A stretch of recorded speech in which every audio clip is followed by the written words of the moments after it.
Video number 8, continuing with layout. Maybe we can get some traces on this thing. Okay, let's see. This is where we left off, and we're just about ready to start with traces. So what I want to do to start with is over here under objects, I can turn off a couple of things. I can turn off the values, and that makes it a lot easier to see. I can even turn off the reference if I'm not, just to clean up the board so I can see where the traces go. And we'll kind of go from there. I'll probably turn, because when you actually start working with parts, you can actually see it. The rat's nest lines show us everything we really need to, in terms of what goes from where to where. So we're in good shape with that anyway.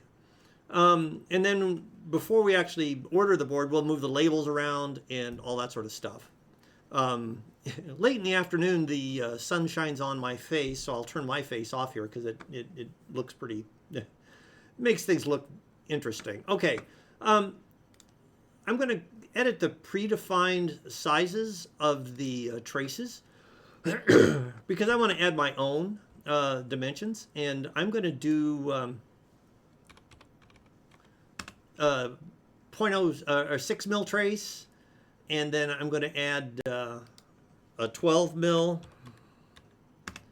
and I might even add 24 mil.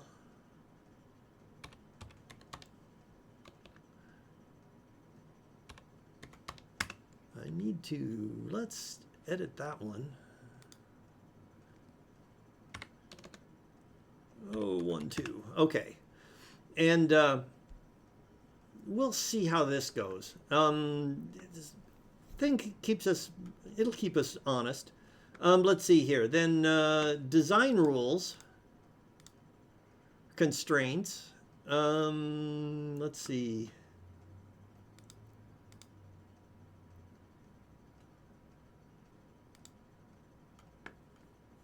I think we have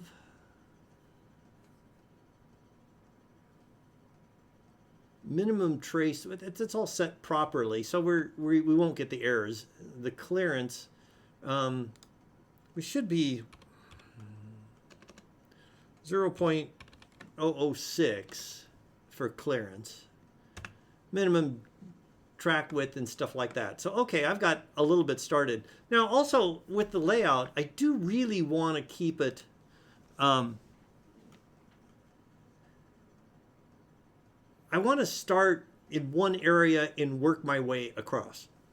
So if I get all the rat's nests out of an area as I'm working my way across, then everything gets cleared up pretty easy.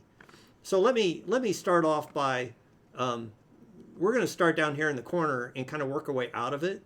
And the traces for grounds and stuff, I want to use some pretty good sized traces. Let's go ahead and go really big. Let me throw some traces in there. Oh, my grid is still set massive. Let me set that to really fine again.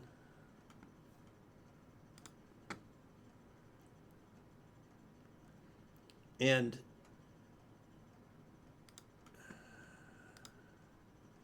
we'll see how this goes.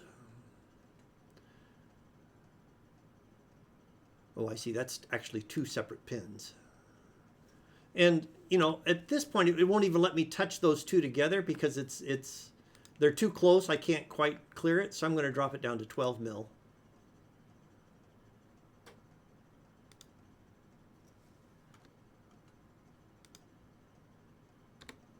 It won't let me do that either. Let me add a 10.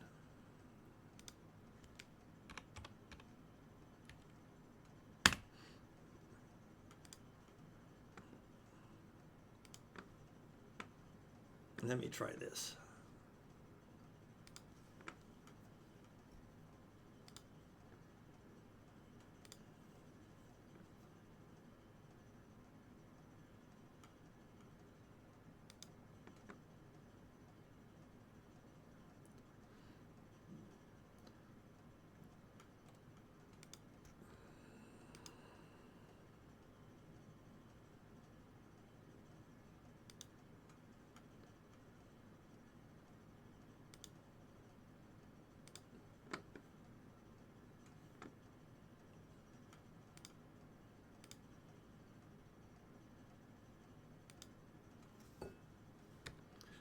me go back up to the 24 for that ground trace, and I'm just going to work my way along here. Now, this VSys line also has to connect down to here, and I'm going to leave it a fairly small trace because if something goes seriously wrong, I want that to be the part that fails. Now that I've put a couple of traces on the board, you can see down in the bottom left it says unrouted 93. That's kind of how we keep track of you know, what's still needed and those type of things. I've also been really only on the top side of the board. Let me get this one in here.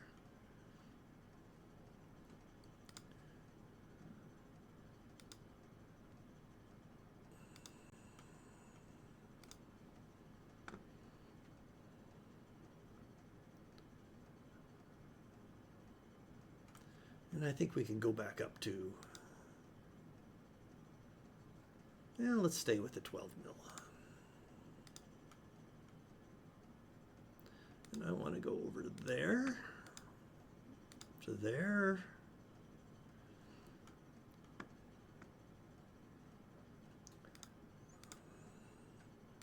I like my grounds to be heavy.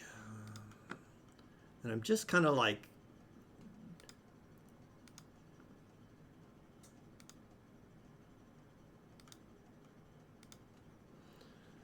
just connecting everything as we go along. Now these signals down here, those are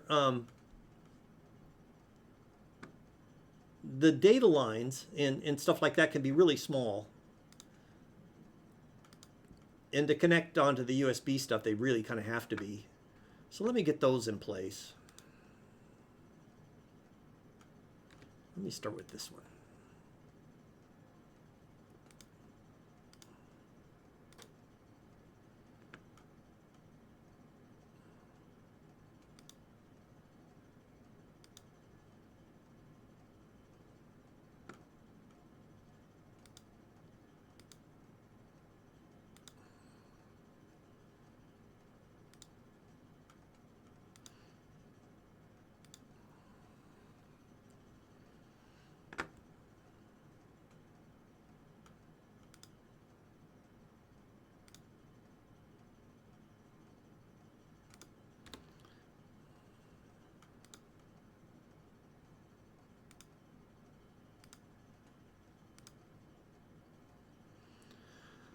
So as I keep saying, I'm working my way out of the corner in this particular spot. Let me get a big trace again.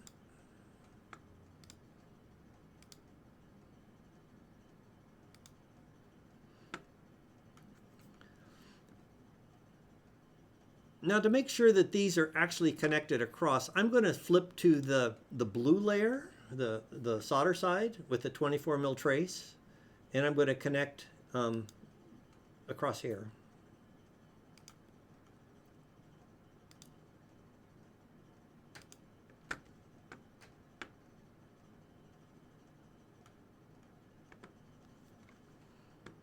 Let's go back to the red. Okay.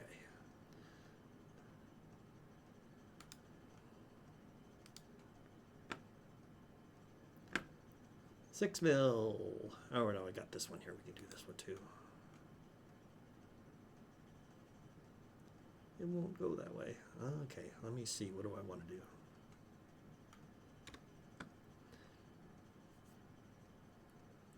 Let's go back to 6 and do the other line.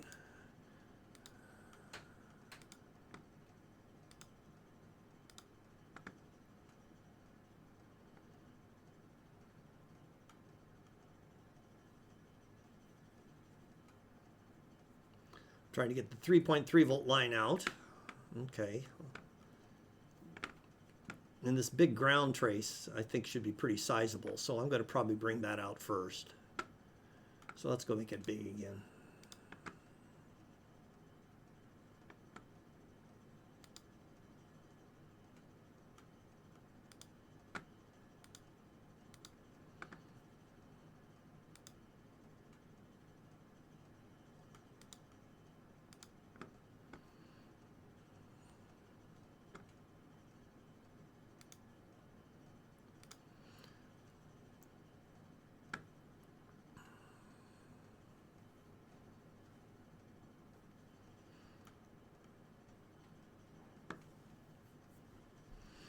So this one still has to connect. This is goes all the way through the board, so I could do it this way.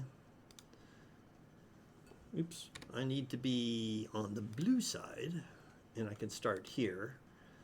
And I can come up here and I can do a V key, puts a via, and then it flips me back to that side. So we're already down to 70. This 3.3 volt line needs to get to a lot of places. But again, we've got the whole bottom side of the board. This is already on bottom. So let me bring that through on blue side, heavy trace. Everything's ready there. 3.3 volt. And we can come right up. I don't think anything else. I want to stay away from the underneath the processor chip.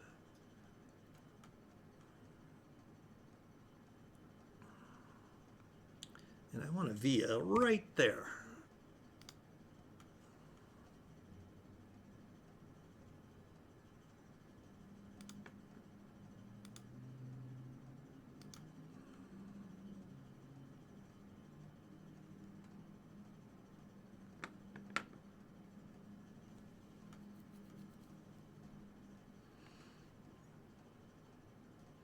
Now this DP line needs to go through. That has to actually be on the bottom. The QSPISS signal, that one's going to cause me a little bit more grief. That'll have to be on the bottom. And I need the 3.3 volt line. We put a via here, but we didn't connect it to the rest. Let me do that one. 24's out there.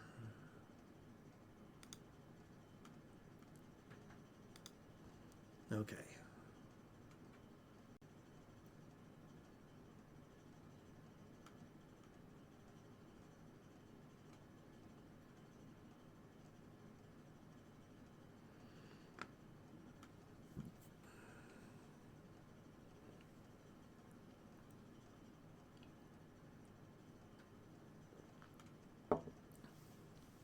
I'm not moving I'm trying not to wire to the processor yet because I know I need to get to it. Or a lot of traces will go to it. So I'm trying to keep things sort of away from it. Let's see here. I'm going to do the signal that comes off the button, this guy. I can come over here. And what I can do is I can come over here pretty far. I'm going to put a via there. And don't put vias on pads. It'll let you do it, but just don't. Okay. And again, this signal is pretty simple.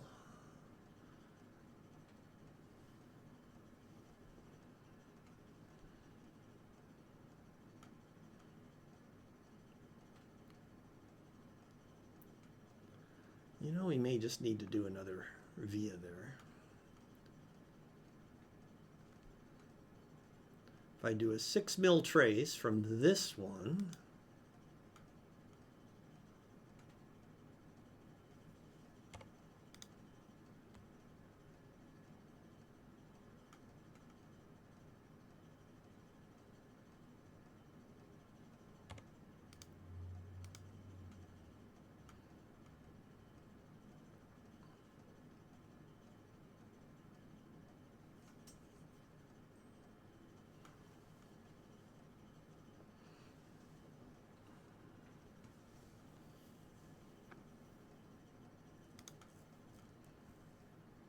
and that's a start.